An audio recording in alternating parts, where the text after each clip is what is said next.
I think when leaders consider really creating a safety culture and want to drive performance, the thing to focus on is compliance.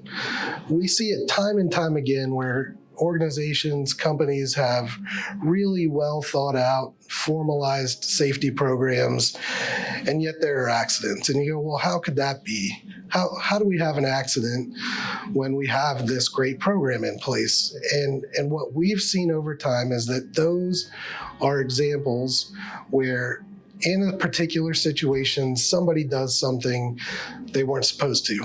They were working outside of the guidelines.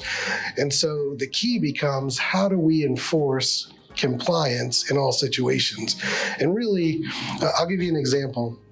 Loading and unloading. We look for drivers, if they're dropping off material and our team, our insurance team needs to unload that material, we need those drivers to be somewhere else in a safe area before anybody drives a forklift, or to stay in the cab, somewhere safe away from the loading and unloading area before anyone drives a forklift. And yet, even in organizations where that program, that policy is in place, we've seen accidents.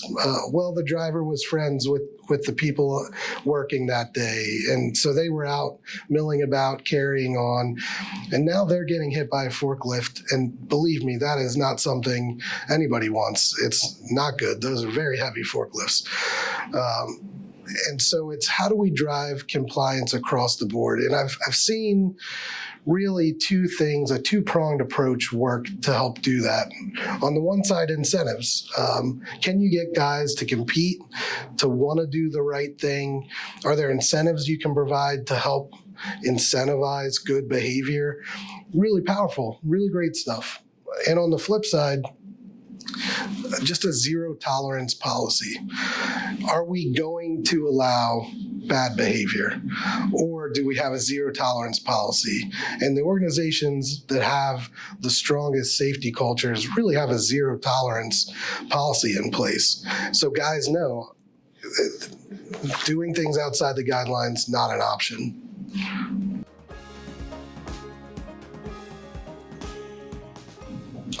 I think you can really extend that zero tolerance attitude to driving as well. You need to. In the lumber and building materials industry, it's one of the largest exposures that all businesses face. And really in this environment, this litigious environment, you cannot afford to have drivers, to be placing drivers out on the road that are not good drivers, that have DUIs, that have a number of speeding tickets. You can't afford it. Do you really want to be on the witness stand facing questions about why these guys are out on the road, why you let them drive in front of a jury?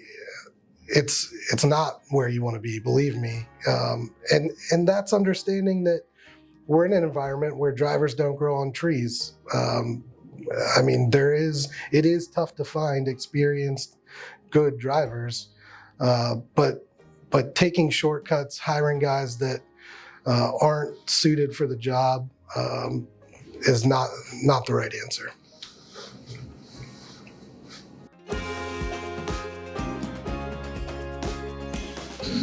Yeah, I think when you consider a culture of continuous improvement, what you really are talking about is guardrails and processes, setting up a framework for people to operate inside and to work a certain way and to reconsider things, reconsider.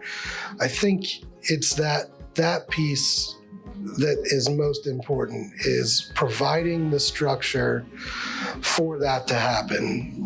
You can talk about it until you're blue in the face, but I think without the structure, really creating a culture of continuous improvement, of safety,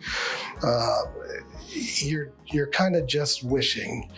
And so some of the things that we think about or that we have in place, even internally, large loss meetings. Every large loss, it's unfortunate for sure. It's also an opportunity to review the situation. What happened? What could we have done? What did we do? Were there things we could have done better? Did we learn something from this? And ultimately, those are the types of processes that you need to have in place to really drive that culture of continuous improvement.